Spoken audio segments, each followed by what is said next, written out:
10 minutes is all it took. 10 minutes of bombing. 300 people dead.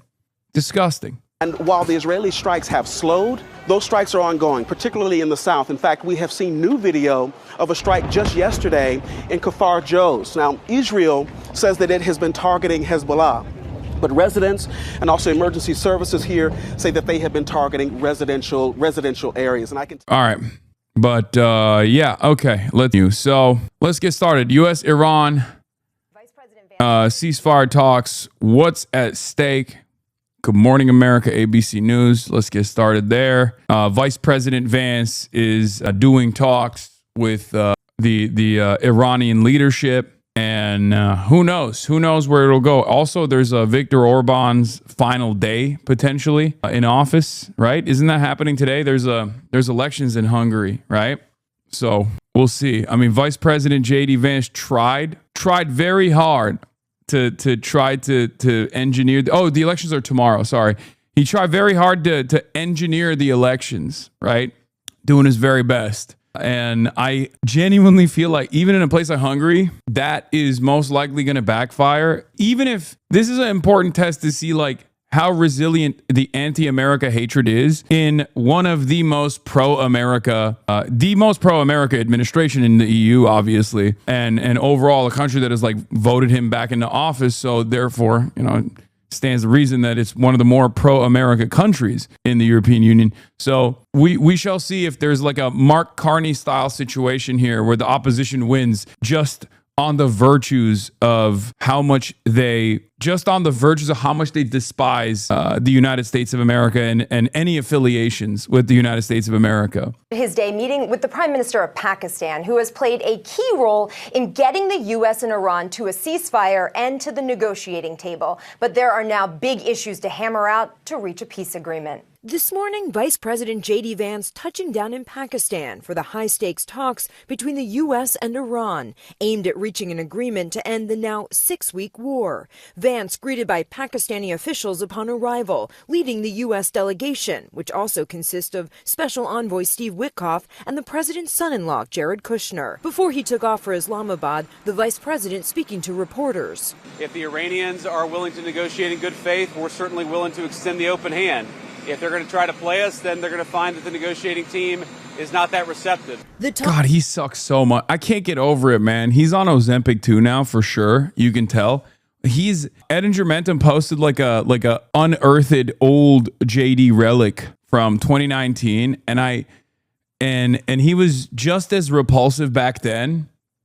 Okay, but it shows you exactly what kind of demon he is, exactly what kind of loser he is. Like what kind of chameleon he is, basically. Let me see if I can find it real quick, because here it is. The LARP, he called it the LARP extinction event, but they asked me. JD Vance said Bernie Sanders was one of his favorite Dems in 2019. I did this event at the Yale Federalist Society recently where they asked me for my 3 favorite. Are you with us or with Iran? Well, I'll tell you who I'm not with, the Epstein class. Are you with the Epstein class and their interests? Do you care about advancing the interests of the financial elite that are entangled in a complex espionage web that revolves around child trafficking? Because I'm not about that. I'm with the people. Are you a part of the team, little bro? Were you on Lolita? Because if the answer is no, if the answer is yes, you should go to prison. If the answer is no, then these guys are not advancing your interests at all, right? It's probably not happening. I wouldn't do that. Okay.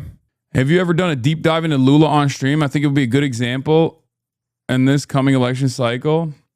Anyway, let's watch what JD said. Elisa Slobkin responded to you. Yo, that's yesterday's news. I know. I know she did. Yes, I covered it yesterday. Okay. Favorite Democrats purely in terms of policy outcomes. And I said, in order, Bernie Sanders, Elizabeth Warren, and Tulsi Gabbard. Bernie Sanders, Elizabeth Warren, and Tulsi Gabbard. Look at his like lame ass talks too. God, he's such a millennial. I can't stand him, dude. I can't stand him. I despise him so much. Like, obviously, I hate his worldview. I hate what he represents. I hate the policies that his administration is advancing. But there's also something so personally repulsive about him. Okay? It's just he has no redeemable qualities. No redeemable qualities whatsoever. It's unbearable. He's such a soulless husk, a perfect individual to become the loyal fedayeen of Peter Thiel and his crypto fascist libertarian allegiances, his libertarian allies. And he somehow banked a baddie. Yeah, that's why. Usher. He got Usher when he was woke. Remember that. Okay? Talks come 4 days into a fragile ceasefire. President Trump expressing optimism. We'll be able to finish it off one way or the other. It's going well. The White House says negotiators are working off a modified 10-point proposal from Iran. A key U.S. demand, Iran turning over its stockpile of enriched uranium. No nuclear weapon, number one. The Iranian delegation touching down in Pakistan overnight, insisting the U.S. must release its frozen assets, tens of billions of dollars tied up by international sanctions. President Trump earlier posting on social media, the Iranians don't seem to realize they have no cards other than... It is kind of funny that he said that and then immediately released unfroze $6 billion of assets, which is almost 4 times more than what Obama did. Okay? But that's like, again, that's just how Trump does it, baby. He's like, yep, they don't have any other cards, which is why we're giving them a massive W. Big favor to those guys. Okay? Yeah. $6 billion green cash, money in pallets, money in pallets being shipped, money in pallets being shipped to Iran. No cards, failed casino owner, by the way. I mean, yeah, what are we expecting from a dude who bankrupted a casino? It's not surprising at all. A short-term extortion of the world by using international waterways, adding, the only reason they are alive today is to negotiate. Iran's Islamic Revolutionary Guard Corps said Friday its forces have not carried out airstrikes since the ceasefire began. And yet bombing has continued. I find that very interesting, specifically on the GCC, okay? In the last couple of days, there were some successful strikes on refinery infrastructure in Saudi Arabia and some of the other GCC countries. Now, I found that to be very strange because, like, Iran, the IRGC will openly admit if they're doing it, right? It makes total sense for them to say, this is why we're doing it. This is why we're continuously striking. It doesn't make sense for them to keep striking amidst the ceasefire. So that was very interesting. That was very interesting. I don't know who did it. I don't know if there's, maybe another group that has the capacity to lob missiles or bombs or drones in the direction of the Gulf states to make it seem like it's Iran continuously hitting the infrastructure. I don't know. I'm not going to say which country it could be. It's most likely a tiny nation by the name of Israel. Okay? Wee-woo, speculation alert. But Iran has failed to meet President Trump's main condition, reopening the Strait of Hormuz. On Friday, just 2 ships moving through the critical waterway. The president accusing Iran of being dishonorable, posting, "That is not the agreement we have." But Iran claiming it's the U.S. now breaking the agreement, with Israel continuing its strikes on Lebanon. The White House says Lebanon was never part of the ceasefire. President Trump says he thinks these talks will go quickly, but he told the New York Post that the U.S. military is resetting in case no deal is reached with Iran. Rhiannon? All right, Karen, thank you for that. And by the way, that ceasefire leading to these peace talks is a fragile one, threatened by missile strikes that are continuing all around the Middle East. ABC's Marcus Moore is in Beirut with the latest on that. Good morning, Marcus. Rhiannon, good morning. The IRGC claimed credit for various attacks 2 days ago. No, that's not what I'm talking about. There have been some much more minor, but still some attacks on the refineries post ceasefire. I think it was like yesterday. The IRGC said that they were not responsible for it. Here at one of the strike sites in Beirut, we're told that this was a multi-story apartment building that was hit on Wednesday. And you can see now it is just a pile of rubble. We're told that there were a number of deaths here. And you look at the rubble and you can see furniture in there, also see blankets. There's a mattress on the other side and even books. And in fact, this looks like study materials for someone who's learning French. That everything that you would see. Yeah. What are they reading in French? Mein Kampf. the French version, obviously. Inside of someone's home is left exposed here in Beirut right now. And this is just one of more than 100 sites that were hit on Wednesday, not only here in Beirut, but also across. It's unbelievable that they're doing this. Not even for, I mean, look, Israel doesn't, blow up entire city blocks for military objectives anyway. But in this circumstance, it was just to destroy the ceasefire process. It was just to see how hard they could go, how many civilians they could kill, and test Iran's boundaries and test America's boundaries as well. They didn't like that the ceasefire was taking place. They didn't like that they had no say in the process, and they just did that. That's how little they care about the lives of plus people that they killed. Southern Lebanon. In 10 minutes. 10 minutes is all it took. 10 minutes of bombing. 300 people dead. Disgusting. And while the Israeli strikes have slowed, those strikes are ongoing, particularly in the south. In fact, we have seen new video of a strike just yesterday in Kfar Joz. Now, Israel says that it has been targeting Hezbollah. But residents and also emergency services here say that they have been targeting residential areas. And I can tell you that there is immense sadness and anger here. Hezbollah has fired a number of rockets into northern Israel in retaliation for these recent strikes. And all of this is now playing a critical role in the effort to secure a peace agreement in the war in Iran. U.S. and Israeli officials are trying to separate the war in Iran and what's happening here as two different issues. But the Iranians have said there can be no agreement in the war unless there's a ceasefire here in Lebanon. Yeah.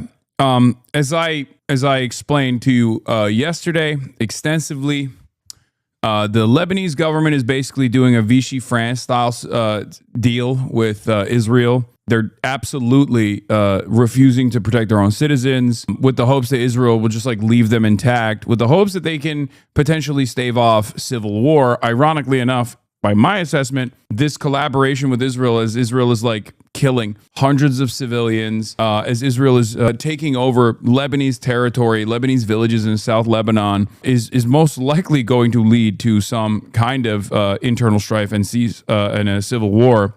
But outside of that, from the Iranian perspective, their interest in maintaining a ceasefire across the board for the entire axis of resistance, not just Lebanon, because in their communiques, they say the whole of the axis of resistance, which also includes Gaza, is a part of the deal. Now, they might be saying that just so they can have a better bargaining position that they can lean into if they offer some concessions. But the major point there is to undermine the relationship that Israel and America currently has, where Israel is the power player, even though America technically is the one who has complete control over Israel. They want to force America's hand into making demands that Israel has to abide by. That's the reality. And I think, and this is why I said yesterday, that is perhaps the most consequential element. Because why are you being so cynical about Iran not leaving Lebanon out to dry? No, I'm saying that is the most consequential aspect of this ceasefire negotiation. It's not the unfrozen assets, because we've stolen so much money from Iran. We have unlimited funds to unfreeze, right? And from the Iranian side, for example, the enriched uranium is a gimme for the Americans, right? And that's part of the reason why Trump keeps angling that as their primary concern in an effort to position himself in the aftermath of the ceasefire as the real winner, because Iran already conceded to the uranium conversation. Iran conceded twice. Well, 3 times, actually, if you consider the JCPOA as well. So from the Iranian perspective, the enriched uranium conversation, they could just give it up. Who cares, right? So that's a gimme for them. And for the Americans, giving Iran money is a gimme because it's Iranian money anyway. And we're technically illegally holding on to, tens of billions of dollars of frozen wealth, frozen payments that Iran was supposed to receive for their oil and gas transfers to these other countries like South Korea, Qatar, and the like. We stole that money. We froze it. That's a gimme. That's an easy concession that America can make, right? That's why I'm saying the most consequential element of this ceasefire, the most consequential element of the ceasefire is Iran's demands for the United States of America to take any action against Israel, to forcibly restrain, to force Israel to scale back against their greater Israel project, to get America to say to Israel, you're done. Enough is enough. That will be the most consequential element in this ceasefire. I've said it already. I'll repeat it. Here's what I said. I said, like, look, if Iran takes the unfrozen assets without reaffirming their commitment to the acts of resistance ceasefire, they will give up on the most consequential demand, which has everything to do with forcing America's hand into restraining Israel. All the U.S. concessions pale in comparison. Okay? The IRGC doesn't want the ceasefire to continue anyway, and I think it's the work of Galibaf and Arakshi and some of the other negotiators that want to continue the ceasefire, that want to move in the direction of a complete cessation of hostilities. The IRGC, on the other hand, I think, judging by the way they've reacted, judging by the way they were operating for the last 42 days, feels as though they have not applied sufficient military deterrence. Enough economic damage has not been dealt to the United States of America, although significant economic damage has been dealt to the rest of the world.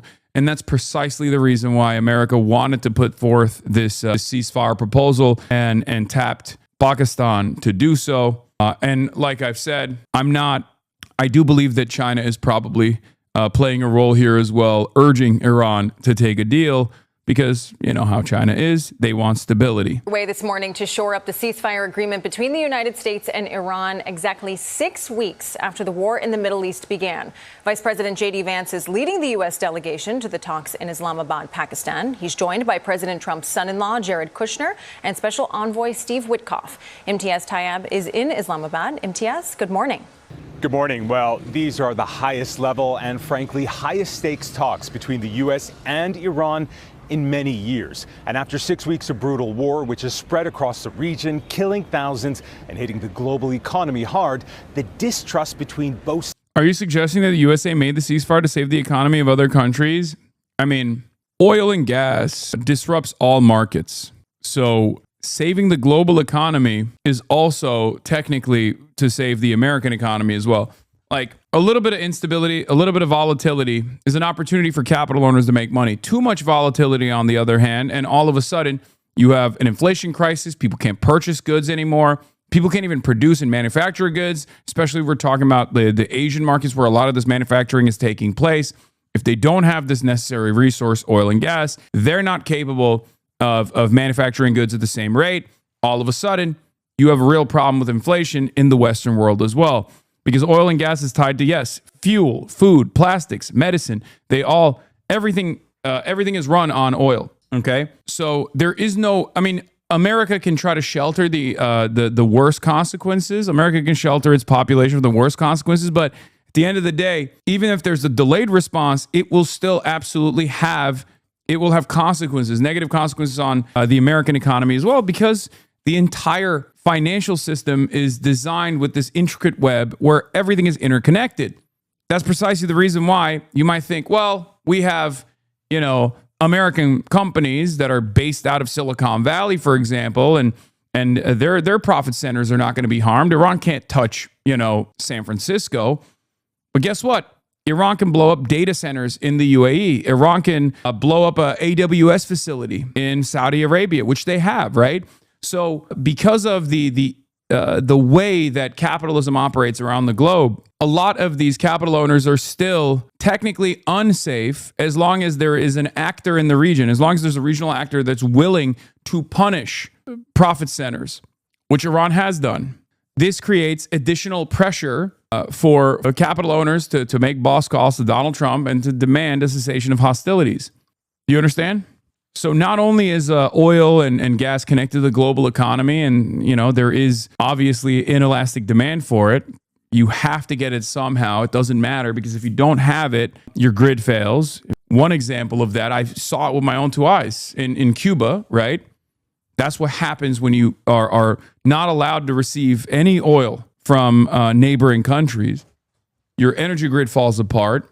Your food spoils when there's no electricity. There's no transport of drugs, no transport for ambulances, no transport of food. Everything. It becomes like everyday existence becomes unbearable, right? You can't deal with that. Sides runs incredibly deep as they try to hold this fragile ceasefire together and end the conflict. Security across Islamabad is tight, a several-mile ring of armed forces made up of police checkpoints and roadblocks have been set up so no one can get anywhere near the luxury hotel where Vice President Vance and top Iranian leaders are gathering. Few here can remember a time when this nuclear-armed nation has been at the center of such intense diplomacy. The stakes for Pakistan. That's crazy. They're just dissing Pakistan. That's crazy. Bro, this CBS Saturday morning anchors must be Turkish.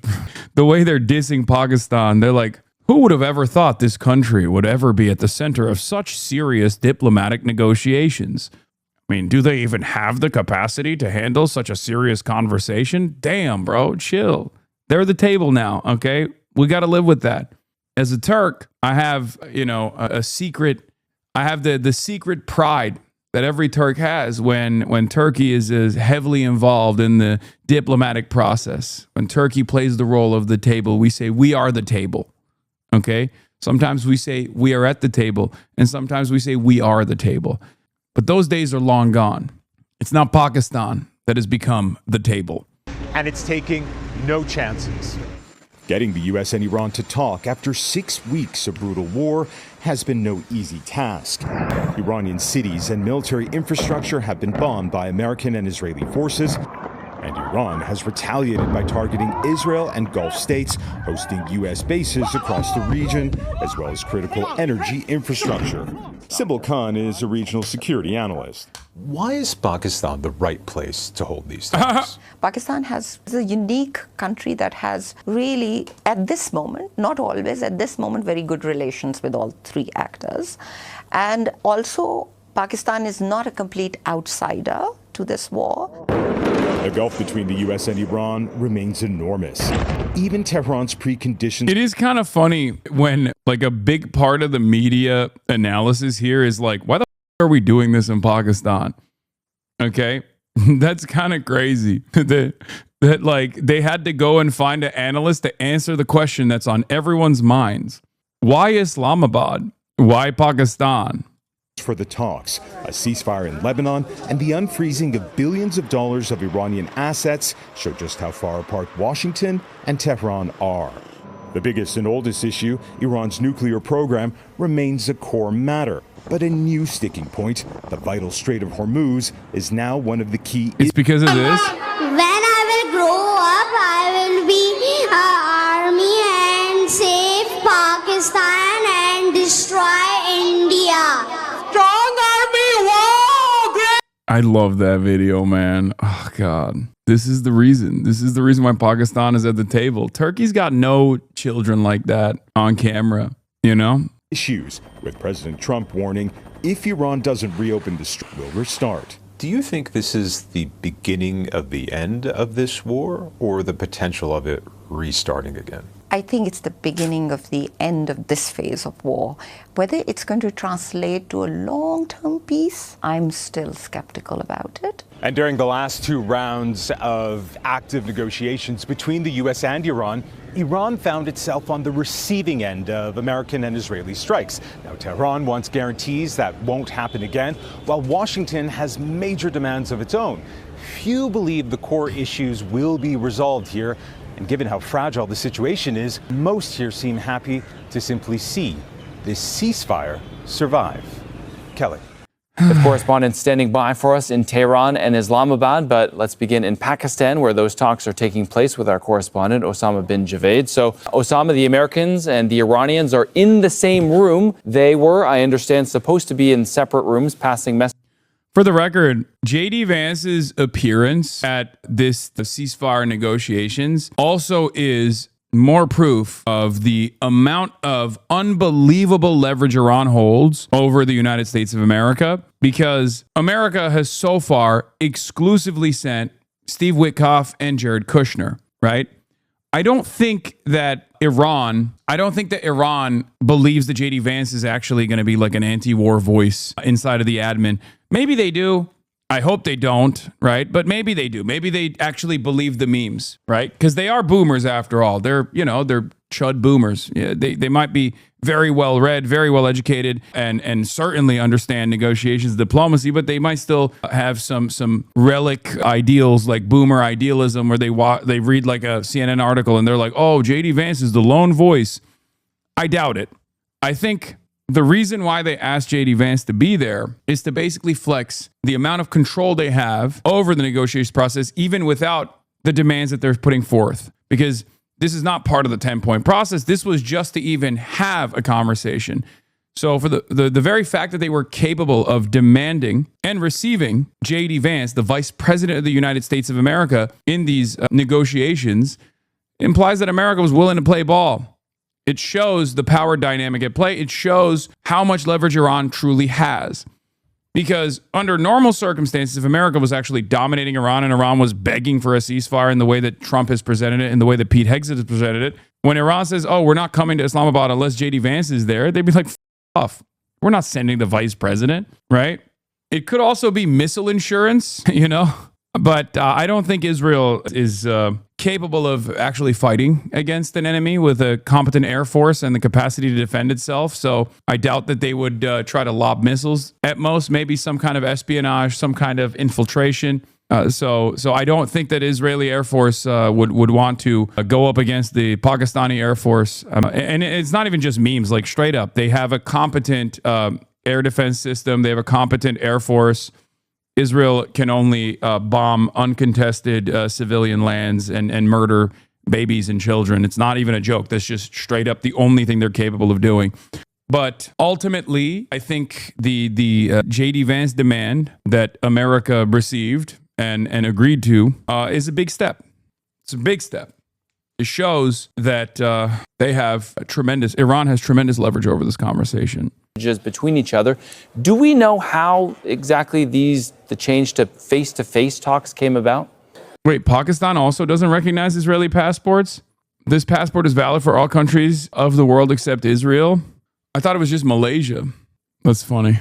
Well, it is a historic moment here in Islamabad, where the Pakistanis are taking credit for convincing these sides to forget their differences for a moment, sit together, resolve what they agree upon, and then move forward. We've been hearing from a number of sources who've been talking about how Pakistan has been trying to convince them to at least extend the ceasefire for a longer period, for the Iranians to keep the Strait of Hormuz open, and then work on everything else that is on the table. The Iranian positions have been quite rigid. They've been talking about how there needs to be a ceasefire in Lebanon, how those assets that have been frozen by the United States need to be given back to the Iranians. And now also we're hearing now that there have been multiple rounds of negotiations, talks in a congenial atmosphere where they've also had dinner, and now there's in the process of exchanging notes. We hear from the Iranian side that their delegate level negotiations are underway,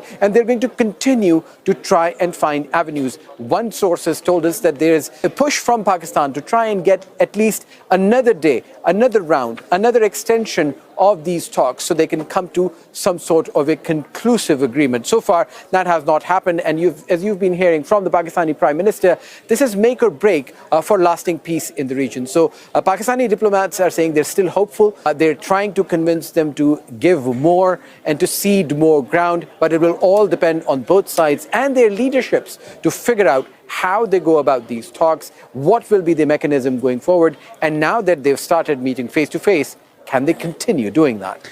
So, Hasanabi, you reported that there may be some progress on Lebanon and Iranian assets. And as you just pointed out, the Pakistani Prime Minister had really urged both sides to be flexible here. I wonder, based on what you're hearing, are the Pakistanis actually optimistic for a breakthrough here? Well, if that is one word in Islamabad right now from the corridors of power, whether to talk to military sources, diplomatic sources, or people in the politicians, they're all hopeful that there is something on the table. Now, they don't want to, there's almost a gag order here in Islamabad where no official will speak to you because they don't want to cast any shadow over what is coming between these two sides. So they're hopeful, they're optimistic, and they're trying to convince both sides to continue talking And that they've said that this is a platform that is available to them, whether they continue tonight, whether they continue next week, or want to come back to Pakistan. According to the hosts, they're ready to host more talks. All right, let's see what happens. Osama bin Javaid for us there in Islamabad. Appreciate the reporting. Let's head over to the White House now, where our correspondent Kimberly Halkett is standing by. Excuse me, let's head over just across the street in Islamabad, where our White House correspondent Kimberly Halkett is standing by for us. So, Kimberly, look, negotiations are often about striking a conciliatory tone. That is maybe not the tone being sent out by the U.S. President Donald Trump on his social media site, Truth Social. What has he been saying, and do we know if it's having any? I'm going to say exactly what I've repeated over and over again for the past 42 days. Donald Trump is the worst person to hear from to develop a decent understanding of how things are going. Okay?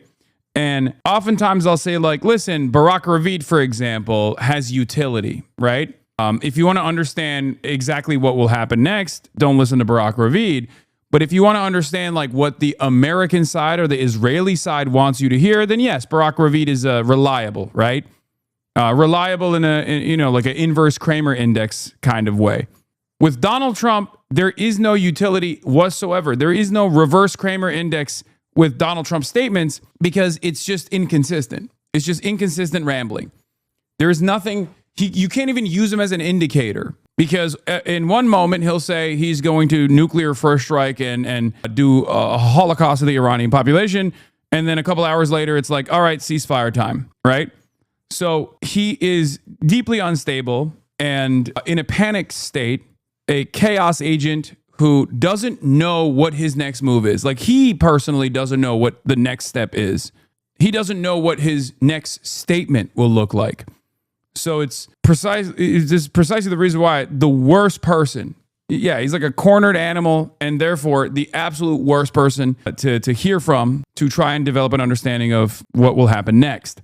One thing that I have seen, though, consistently is the more he talks about blowing up Iran, at least like this has been the pattern, the more he talks about blowing up Iran, the more willing he is to concede to Iranian demands. At least that's kind of what has happened so far.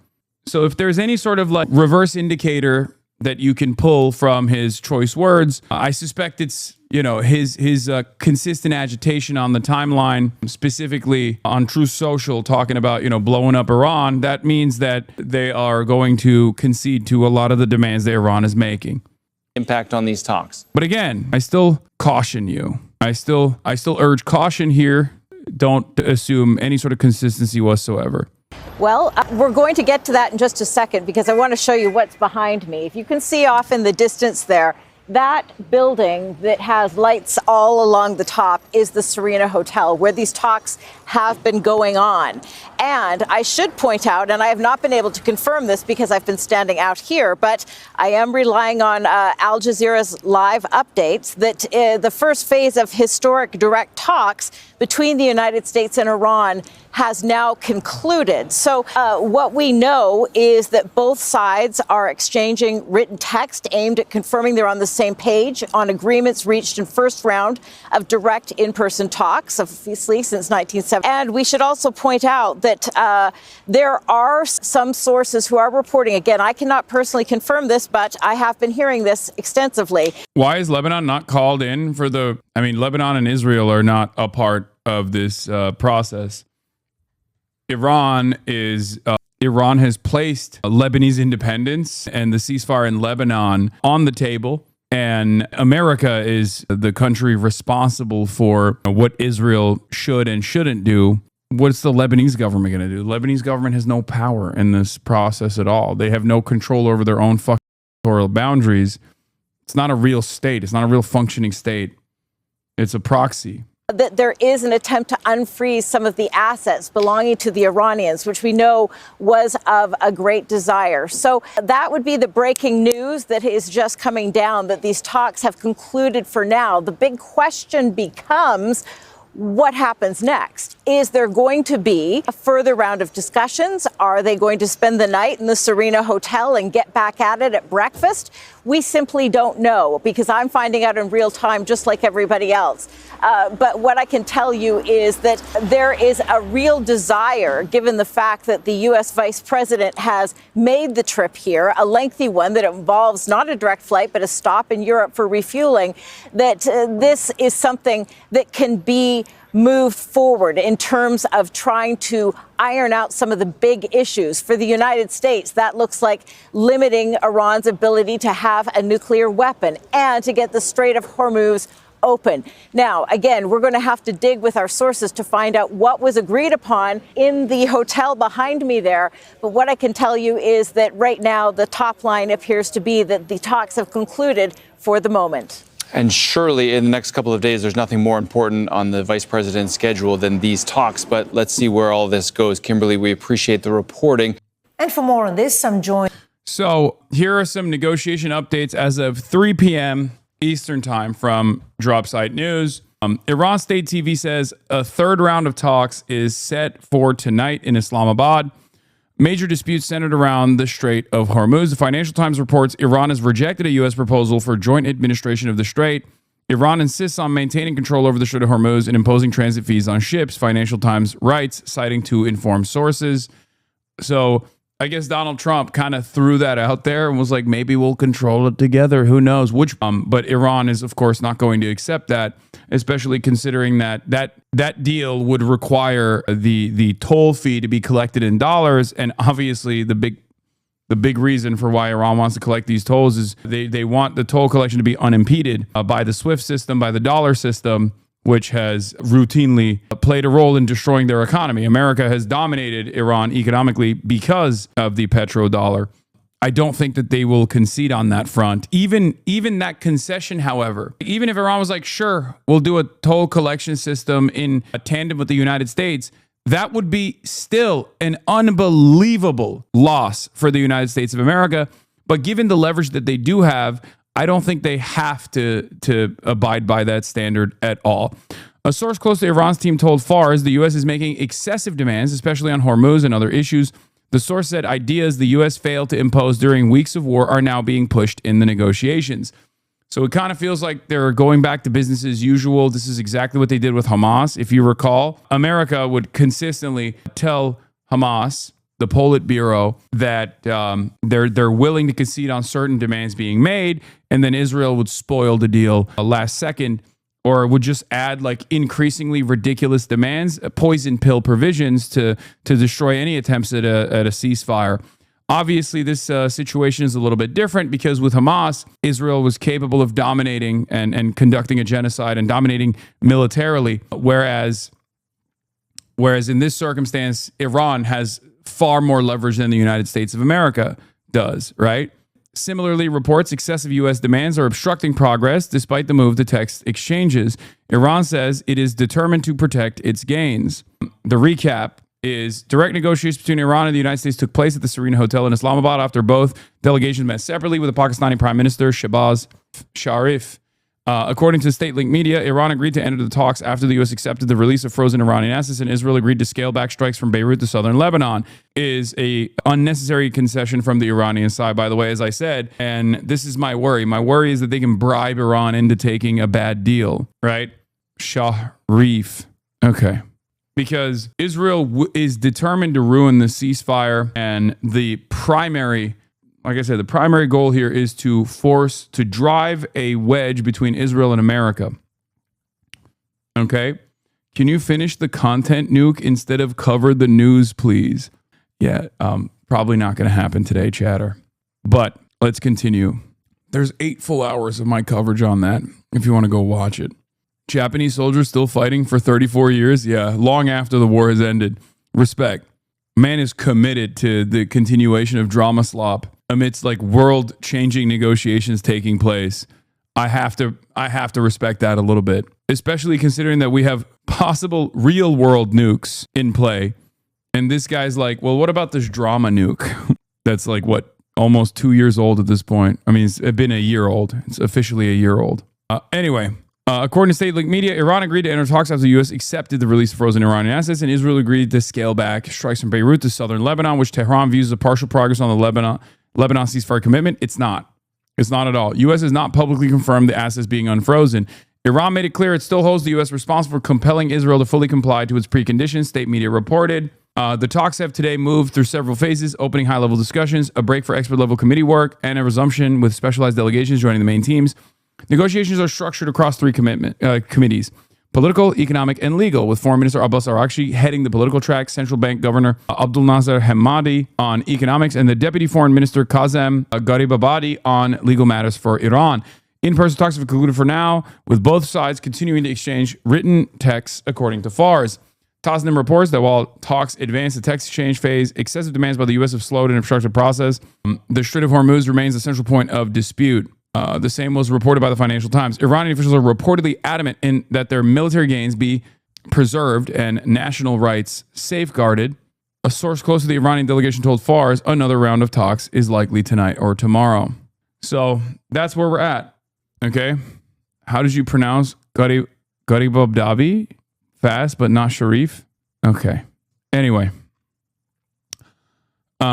So yeah, as you can tell, one of the hardest concessions to get across. One of the why won't you become a politician? Always advising and criticizing others. Coaches don't play a guy. The real easy answer for that. I have a lot more impact where I can highlight and push for 50 candidates rather than spend all my efforts on one candidacy, my own, in one race, with no guarantee that I win. All right, so.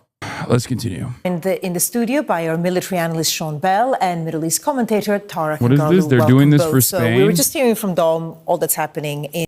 They're doing this in Spain. What is this? The Israeli Foreign Ministry tweets, an appalling anti-Semitic hatred on display here is a direct result of the Spanish government, Pedro Sanchez's government, systemic incitement. And even now the Spanish government remains silent. The Spanish charge d'affaires was summoned for a reprimand.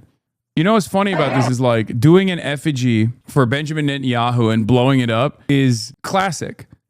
It's ironic because effigies have played a big role in Israeli politics as well. They used to do this for the opposition leaders and even in certain instances, Benjamin Netanyahu himself. So the idea that this is a severe slight against Israel, an anti-Semitic slight against Israel is really funny.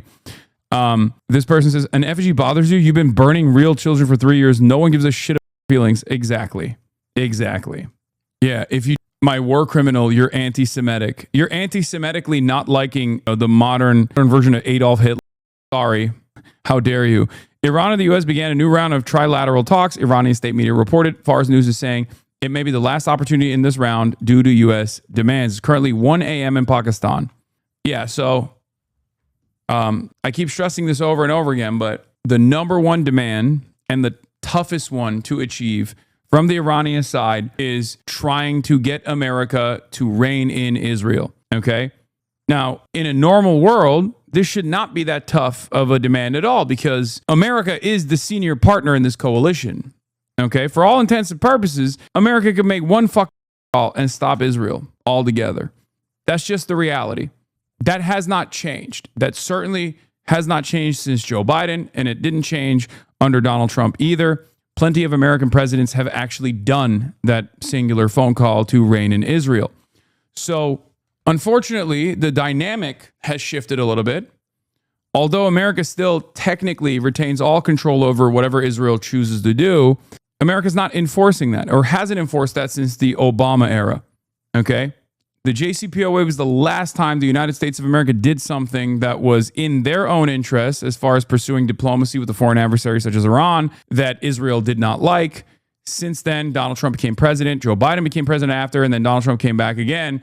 And administration after administration, the relationship has shifted in favor of Israel. Israel getting into the driver's seat and basically controlling all American MENA policy, right? Middle East and North Africa policy. And this is obviously the final stage of that relationship where Benjamin Netanyahu is sitting in the Situation Room. And it's such a gross and such a flagrant abuse of that long-standing relationship at this point where the power dynamic is totally shifted into the hands of Israel that even the New York Times is reporting on it. Okay, that's very significant. New York Times is a Zionist newspaper. New York Times is a very pro-Israel newspaper.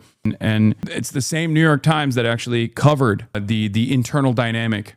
So that is significant. That means that even pro-Israel newspapers have realized that they have to offer this kind of coverage. They have undue influence, how much outsized influence Benjamin Netanyahu truly has over what we're doing. In Islamabad, or at least, what should be happening, hopefully will happen. And in the meantime, we're getting these posts on Truth Social from Donald Trump. I mean, it was quite long. I read it out. But we are now starting the process of clearing out the Strait of Hormuz in favor of countries all over. Isn't it just an opinion piece? No, it was Maggie Haberman. It was not an opinion piece. That was straight reporting from the New York Times. It was crazy to read. That was great investigative reporting from the New York Times, which has seemingly retained that capability of conducting investigative reporting and offering accurate reporting on America's relationship with Israel. Seemingly, they retained that. They just never used it. It's kind of like reading that article for me. It kind of felt like, when you see a cop deal with like a drunk guy or like an ICE agent or something, and you're like, oh, so you do have the capacity to de-escalate. You just choose not to do so in most circumstances. Like, I read that piece on the New York Times. I was like, oh, so this is a real newspaper. This is why they call it the paper of record, the gray lady, because you have that capacity. You just have been, for the last almost 3 years, you have refused to utilize that capacity and have been burning your credibility in the altar of defending Israel. So, interesting stuff. It was totally leaked by Israelis for Israelis to feel some way. I don't think so, because I think that is a very dangerous gambit. The more Americans are aware, the more the New York Times readership is the last bastion of defense of Israel. Okay, it's all the highly educated Nazis that work in think tanks, that have direct relationships, are big donors to campaigns. People who have a lot of belief and a lot of investments in Israel. When those guys read that reporting and they go, "Oh my fucking God. Okay, this has gotten completely out of control," you're losing the last group of people that had any defense of Israel whatsoever in mind. And Israel has already lost the overwhelming majority of the American public. If anything, this is a terrible prospect for them, because this invites additional scrutiny from the last remaining group of people that are on board with Israel's interests. Yeah. Meanwhile, Benjamin Netanyahu's doing this as well. Very cool. Very cool. New Israeli Prime Minister Benjamin Netanyahu says in a televised address that campaign is not over yet, adding that Iran had sought to eliminate Israel but is now struggling to survive, and that we still have more to do. Cool. Great. He's every day with his fucking maps and PowerPoints, dude. 40 years this guy has been doing this shit. I'm telling you, it's a double suicide pact. Obviously, Zionism being a fascist ideology is a suicidal ideology, just like Nazis, right? But it's crazy that they're pulling us along for the journey. It's wild. What will it take? What will it take for the American government to be like, we're done. We're done here. This is unbearable. This is unbelievable. What the fuck? Yeah, meanwhile, has gotten increasingly more frustrated with the way that Israel is behaving. And the South Korean president actually, had some choice words for Israeli occupational forces violence that they've subjected Palestinian teenagers to, and they criticized it very publicly. It was very unique. We'll talk about that. We'll talk about what that means in a little bit, but this is funny.